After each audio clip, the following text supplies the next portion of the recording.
টুলবাজ লাইফস্টাইলে সবাইকে স্বাগত জানাচ্ছি। আশা করি আপনারা সকলে ভালো আছেন। তো আজকে হচ্ছে গিয়ে বৃহস্পতিবার আর এখন বাজে 11:30। আজকে রান্নাঘর থেকেই ব্লগটা শুরু করছি, কেন কি আজকে একটুখানি তাড়াতাড়ি রান্নাবান্নায় ব্যস্ত আছি। ডাক্তার সাহেবের শরীরটা ভালো নেই, প্রেশারটাও বেড়েছে আর শরীরটাও খারাপ হয়েছে। ও তো আমি জানতাম হবেই এরকম, যে পরিমাণে শরীরের উপর অত্যাচার শুরু করেছিল আবার, আর ওই বেটাইমে খাওয়া দাওয়া এই সমস্ত অ্যাসিডিটি শুরু হয়েছিল, আমি জানতাম এটা হবে। তো সেই অসুস্থ হয়ে পড়েছে। ভোরবেলায় দেখি ছেলেকে গিয়ে ডাকছে, আমার শরীর খারাপ লাগছে দেখ। তো যিশু উঠে দেখে প্রেশারটা বেড়েছে। দিয়ে তারপরে তো আমি যিশু বেদম চেঁচামেচি চিৎকার করলাম, করে তারপরে চুপ করে শুলো। আমি বলি একদম উঠবে না, চুপ করে এখানে শুয়ে থাকো কিছুক্ষণ।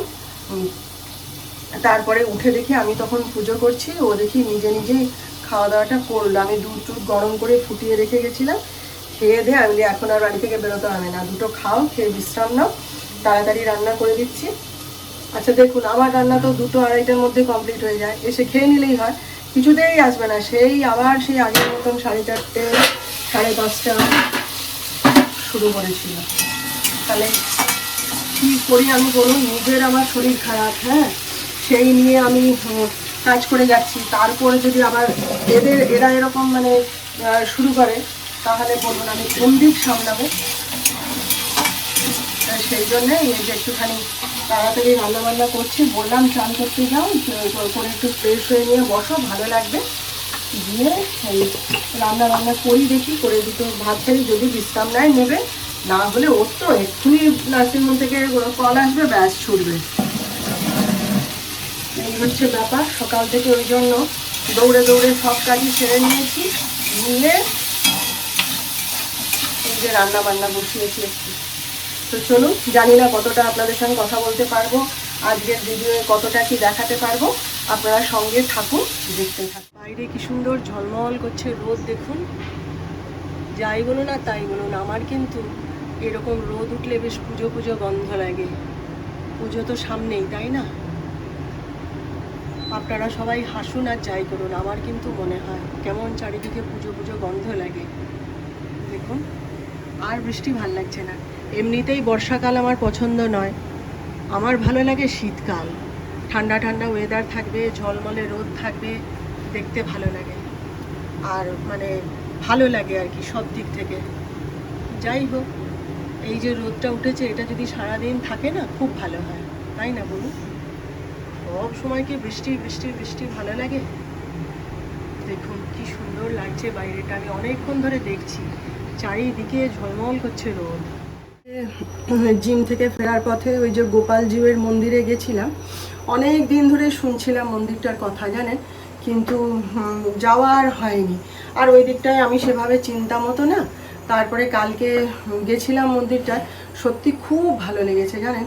মানে ওই সব মন্দির কি বলুন তো, এখানে চুপ করে বসে থাকলে না, মানে মনও ভালো হয়ে যায় আর সময়টাও কেটে যায়।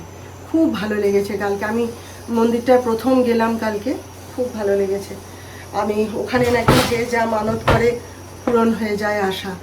আমিও মানত করে এসেছি, যদি মনের ইচ্ছা পূরণ হয় আমি ঠাকুরের বড় মূর্তি বসাবো আমার ঠাকুর ঘরে।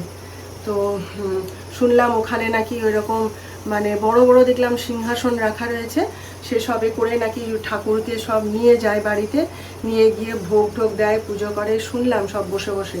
তারপরে কি বলে, ওখানে নাকি ঠাকুরের ভোগ দেওয়া হয়, পালা পড়ে। আমি কিছুই জানতাম না, কালকে দেখলাম ওখানে, দেখে না সত্যি খুব ভালো লাগছিল। নেহাত হাতের সময় ছিল না, কালকে আবার ওই মিটিংয়ে যাওয়ার ছিল, সেই জন্যে তাড়াহুড়ো করে চলে এলাম। ওখানে অনেক মন্দির আছে দেখলাম, হ্যাঁ, শালগেছিয়ার শিব মন্দিরটা আমি কোনোদিন দেখিনি, শুনেছি, সেটাও দেখলাম। তারপরে হনুমান মন্দির রয়েছে, সেটাও দেখলাম। খুব ভালো লাগলো, পাড়াটা মানে জায়গাটা খুব সুন্দর। এরকম জায়গা অনেক আছে তমলুকে, কিন্তু আমি তো জানি না, আমি কোনোদিন যাইনি। সেজন্যে কালকে গিয়ে আমি এসে ডাক্তার সাহেবকে বলছিলাম যে তুমি গেছো কোনো দিন? বলে আমি বাইরে থেকে দেখেছি, ঢুকিনি ভিতরে কোনো দিন। আমি চলো একদিন আমার সাথে, দেখতে যাবে, ভালো লাগবে। কেউ একজন সঙ্গে থাকলে আরও ভালো লাগে না? তো সেই আজকে আমাদের কাকলিকেও বলছিলাম, বলে হ্যাঁ গো বৌদি ওই মন্দিরটা খুব বিখ্যাত, তুমি জানতে না? আমি না গো, আমি তো হরি মন্দির চিনি, ওটা জানতাম না, কালকে গিয়েছিলাম জানো, খুব ভালো লাগছে। যাই হোক, ওই আরও যে মন্দিরগুলো আছে, হনুমান মন্দির এই সেই, ওগুলোতেও একদিন গিয়ে ঘুরে আসবো জানেন। ডাক্তার সাহেবের জন্য আজকে এই যে সব রকম সবজি দিয়ে একটা একটু ঝোল ঝোল মতো রেখে বানিয়ে দিচ্ছি। আজকাল এটা খেতে খুব ভালোবাসে, কদিন ধরেই আমাকে বলছে জানেন, ওই যে তুমি একটা সবজি বানাও না সব রকম দিয়ে একটা মাখা মাখা করে, সেই রকম বানিয়ে দাও। আর সে আর হয়ে উঠছিল না, তাই ভাবলাম আজকে একটু বানিয়ে দিই, খেতে ভালোবাসে আর অনেক দিন ধরে খেতেও চাইছে, এইটা করে দেব। আর ওর জন্য একটুখানি আলাদা করে মসুর ডাল করে দেবো। তা হয়ে তো গেছে রান্না, দেখুন বলছি চান করে খেয়ে নিতে, সে এখন আবার গিয়ে সে ফোন নিয়ে বসেছে। কদিন আগে না ডাক্তার সাহেবকে একটু চুনা মাছ আনতে বলেছিলাম, চুনা মাছগুলো খেতে কি ভালো লাগে বলুন। আমি যখন বাপের বাড়ি যেতাম, বাবা বেঁচে ছিল যখন, আমি গেলে পরেই না বাবা ওই চুনা মাছ নিয়ে আসতো জানেন। আর মা সেগুলোকে সেই পেঁয়াজ দিয়ে ও দিয়ে কখনো সর্ষে বাটা করে বানিয়ে দিত, কখনো কী বলে ওই ভাজা করে দিত, পেঁয়াজ ভেজে তার সঙ্গে মাছটাকে মিশিয়ে দারুণ লাগতো খেতে, ডাল দিয়ে। আমি খুব খেতাম, আমি চুনা মাছটা খুব ভালোবাসি। তো ডাক্তার সাহেবকে বলেছিলাম, ও এবার চুনা মাছ পাইনি। আর এখানে না সেভাবে চুনা মাছ পাওয়াও যায় না, মাঝে মধ্যে মেলে আর কি। তো কালকে সেদিনকে যে মাছ এনেছে, এই যে বলে চুনা মাছ তো পাইনি, না মৌরলা মাছ এনে দিয়েছি। এবার মৌরলা মাছ ডাক্তার সাহেবও খেতে খুব ভালোবাসে, তো সেই জন্যে এই যে মাছগুলো ওকে ভাজাই করে দেবো। আর দেখি আমার যদি সময় থাকে একটুখানি বেগুন দিয়ে ঝাল বানাবো, বলতে পারছি না এখন। কিন্তু ব্যাপারটা হচ্ছে কি বলুন তো, এই মৌরলা মাছ ভাজতে প্রচুর তেল লাগে ভাই, তাই না বলুন? প্রচুর তেল লাগে, মাছ ভাজায় এমনিতেই তেল লাগে, তাই না? আর মৌরলা মাছ ভীষণ তেল টানে। এই মাত্র সন্ধ্যা দিয়ে উঠলাম, চলুন দেখি এবার একটু গল্প করি বসে আপনাদের সাথে। কণা তো রুটি করতে চলে এসছে, রুটি কটাই করে দিয়ে যাবে, তরকারি আজকে করা আছে, আর পরে দেখব কি ব্যাপার, কি করা যায় না করা যায়। তো আজকে জিম থেকে ফিরেছি যখন, তখন 7:10 হয়ে গেছে জানেন। আজকে জিমে বেশ প্রায় 6:30 অবধি কাটিয়েছি, ভালো লাগছিল করতে। আজকে অনেকখানি ব্যায়াম করেছি আমরা, কার্ডিও করেছি, ট্রেডমিল, সাইক্লিং, তারপরে দোতলায় গিয়ে ব্যায়াম। আসলে কি বলুন তো, সবাই মিলে ছিলাম তো, ওই হই হই করতে করতে গল্প করতে করতে হয়ে গেছে আর কি। আমাকে বলছিল কি রে তুই আজকে এতক্ষণ এখানে, সবাই জিজ্ঞেস করছিল, আমি বলি যে যাচ্ছি, ভালো লাগছিল জিম করতে। আবার অন্য দিন ব্যস্ততা থাকে আরও, সেই জন্যে তো করে টোরে তারপরে টোটো করেই এসছি। আসার পথে একটু মাসির কাছ থেকে আনাজ বাজার করে নিয়ে তারপরে বাড়ি এলাম, টোটো করেই চলে এসেছি। তো এসে দেখছি তো ঘরে তালা বন্ধ, সব বেরিয়ে গেছে। যিশু মনে হয় সুইমিংয়ে গেছে, আমি এখনও ফোন করিনি, করব। ওকে আমি বকছিলাম, হ্যাঁ, যে যখন তোর কাজ থাকে থাকে, তারপরে একটুখানি দেখুন সকালবেলায় হাঁটতে যাবে, ওর সময় থাকে না, ও উঠতে পারে না। তারপরে অনেক দিন দেখছি ও এমনিতেই তো রাত থাকতে উঠে ওকে যেতে হয় নার্সিংহোমে, বা ভোরবেলা উঠে যেতে হয়। সেদিন যেমন অত রাতে, তখন বোধহয় 3:30 না 4টে, সেই সময় নার্সিংহোমে গেল, সেই জন্য উঠতে পারে না।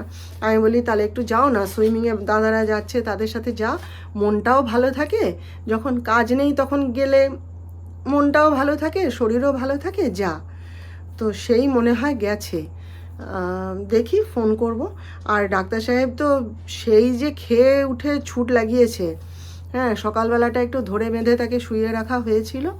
তারপরে তার প্রেশার বাড়ুক আর যাই হোক, নার্সিংহোম থেকে আমার বরকে আটকে রাখা যাবে না, ওইটি ছাড়া সে মনে হয় মানে বাঁচতেই পারবে না, বুঝলেন তো। এই আজকেই তাই জিমে সব হাসাহাসি হচ্ছিল, জিজ্ঞেস করছিল সবাই আর কি, যে তোর হাজব্যান্ড কেমন আছে, কি হয়েছে, কি ব্যাপার সব। তা বলছিলাম আমি, তো সবাই তখন হাসছে, বলছে আসলে দাদা কাজ পাগল মানুষ তো। এবার দেখুন কটায় বাড়ি ফিরবে সেও আমি জানি না। যাই হোক, আর ভালোই কাটলো কিছুটা সময়, শরীরটাও ভালো লাগছে। কার্ডিও করলে করলে দেখবেন শরীরটা খুব ভালো লাগে। আর পৃথ্বীশবাবু আজকে অনেকক্ষণ কার্ডিও করিয়েছেন, করুন করুন বলে আমরা সবাই মিলে হই হই করে বেশ করছিলাম। তো এই মাত্র এলাম। এবার জিম থেকে ফেরার পরে না একটা অদ্ভুত একটা অস্বস্তি লাগতে থাকে শরীরের মধ্যে, গরম লাগতে থাকে জানেন তো। তো তারপরে জিমে ওখানে মাটিতে শুচ্ছি, এখানে হাত দিচ্ছি ওখানে হাত দিচ্ছি, যন্ত্রপাতি এই সেই, তারপরে জিম করেছি, তার গরম লাগে, তো ওই জন্য একটু গাটা না ধুলে চান টান না করলে না অস্বস্তি লাগে শরীরে। তো সেই সমস্ত গাটা ধুয়ে সন্ধ্যা দিলাম ঠাকুরের শয়ন, হ্যাঁ যাচ্ছি তুই যা, শয়ন টয়ন দিলাম, দিয়ে এই বসেছি। ওই কণার হয়ে গেছে কাজ, যাই এবার একটু চাটা খাই। চলুন, নিজের জন্য একটুখানি চা করতে এলাম, বসে একটু চাটাই খাই। যিশু যে কখন আসবে কে জানে, ওই সুইমিং করতেই গেছে। তো কতদিন হলো আজকে গানে বসতে পারি না জানেন, একটুখানি গলাটা যে সাধবো, আজ কতদিন হয়ে গেল। এরকম নাকি সুরে কি আর গান হয় বলুন? গলা তো উঠবেই না, গলার মধ্যে তো এখনও কফ জড়িয়ে আছে, আর এই তো নাকি সুরে কথা বলছি। কতদিন হলো গানটা একটু প্র্যাকটিস করতে পারি না জানেন, কি আর করব। চলুন পরে কথা বলবো আবার। কি জানেন, আমি ভিডিও করব আর আমার উন্নতি হবে, আমার সমালোচনা আমার পিছু পিছু ধাওয়া করবে না, তাই কি হয় বলুন তো? আর সমালোচনা না হলে না কি জানেন, জীবনে উন্নতিও হবে না। সেই জন্য আমি ওটাকে গায়ে মাখি না। আজ কদিন ধরেই অনেক রকম সমালোচনা, অনেক রকম কথা আমার ভিডিও করা নিয়ে, আমার ভিডিওতে আমি কি বলেছি সেটা নিয়ে কানে আসছে, কিন্তু আমি সেসব কিছু তো পাত্তা দিইনি। আগে একবার জানেন এরকম আমার দুটো ভিডিও জানেন আমি ডিলিট করে দিতে বাধ্য হয়েছিলাম। 800-900 করে ভিউ এসছিল। আমার বাড়িতে এসে এমন কিছু কথা বলে গেল যে সবার মন খারাপ করে হয়ে গেল। মানে সবাই, মানে কি বলবো, মানে একটা প্রবলেমের সৃষ্টি করে দিয়ে গেল আর কি বাড়িতে, যে কারণে আমি ডাক্তার সাহেবের কথায় সেই দুটো ভিডিও ডিলিট করে দিতে বাধ্য হলাম। কিন্তু তাতে কারো কিন্তু কোনো ক্ষতি হলো না। ওই আর যে কথাগুলো লাগিয়ে দিয়ে গেল, আমি কিন্তু তার সম্পর্কে বা তার পরিবারের সম্পর্কে কোনো কথা আমার ভিডিওর মধ্যে বলিও নি, উচ্চারণও করিনি। এবার আমি যে ভিডিওটা ছেড়েছিলাম তাতেও কারো কোনো ক্ষতি হয়নি, আর আমি যে ভিডিওটা ডিলিট করে দিলাম তাতেও কারো কোনো ক্ষতি হয়নি, কিন্তু আমার ক্ষতি হয়ে গেল, আমার চ্যানেলটা ডাউন হয়ে গেল। আর সেই যে পড়ে গেল না, আজ অবধি আর আমি চ্যানেলটাকে দাঁড় করাতেই পারছি না। আমার চ্যানেলটা কিন্তু হু হু করে এগোচ্ছিল জানেন তো। আমরা তিনজনে কত খুশি ছিলাম, কত আনন্দ করে ভিডিও করছিলাম, সবাই কত এনজয় করছিল। কিন্তু ওই সমালোচনা বড় সাংঘাতিক জিনিস জানেন তো। আপনি যদি সমালোচনাকে জীবনের প্রশ্রয় দেন না, আপনি বাঁচতে পারবেন না। কিন্তু সমালোচনাকে মানে সঙ্গে করে নিয়ে পথ চলা খুব কঠিন জিনিস, আর সেটা যদি আপনি শিখে নিতে পারেন তাহলে আপনাকে আর কেউ আটকাতে পারবে না, বুঝলেন তো। আর সেই কারণেই আমি ওই যে দিন থেকে আমি যে শিক্ষাটা পেয়েছি না, তারপর থেকে যে যত খুশি ভিডিও দেখে করুক, আমার জিমে যাওয়া দেখে করুক, আমার ক্লাবে যাওয়া দেখে করুক, যাতে করুক, আমি আর ওগুলো গায়েই মাখি না, গায়েই মাখি না। আমি সেটাই করি যেটা আমার মন বলে, আমার ইচ্ছা হয়, আমার স্বামী আমার ছেলে তাদের সঙ্গে আলোচনা করি, তারা রাজি হয়, ব্যাস আমি করি। আর কাউকে আমি পাত্তাও দিই না, কারো কথা আমি শুনিও না, বুঝলেন তো। আজ এই কিছুদিন আগেই মানে আমার ভিডিওতে আমি দেখিয়েছি, সেইটা নিয়ে সে এমন মানে অসভ্যতা অশান্তি করলো, করে সে ভাবলো আমি তো হাইড হয়ে থাকলাম, আমাকে কেউ চিনতেও পারবে না, বুঝতেও পারবে না, কে বলেছে বুঝতেও পারবে না। কিন্তু অত কি সোজা ভাই? জানতে তো আমি সবই পেরেছি, বুঝতেও আমি সবই পেরেছি, কিন্তু আমি কিছু বলিনি, কারণ বলার আমার প্রয়োজন নেই। আমি সেই সব মানুষদের সঙ্গে মিশি যারা আমার ভিডিও দেখে হাসি মজা এনজয় করে, আমার পিছনে লাগে, হ্যাঁ আমাকে ভ্যাংচায়, আমার ভিডিওতে তারা রেসপন্স করে, এনজয় করে, আমি সেই সব মানুষদের সঙ্গেই মিশি, আমার ভালো লাগে।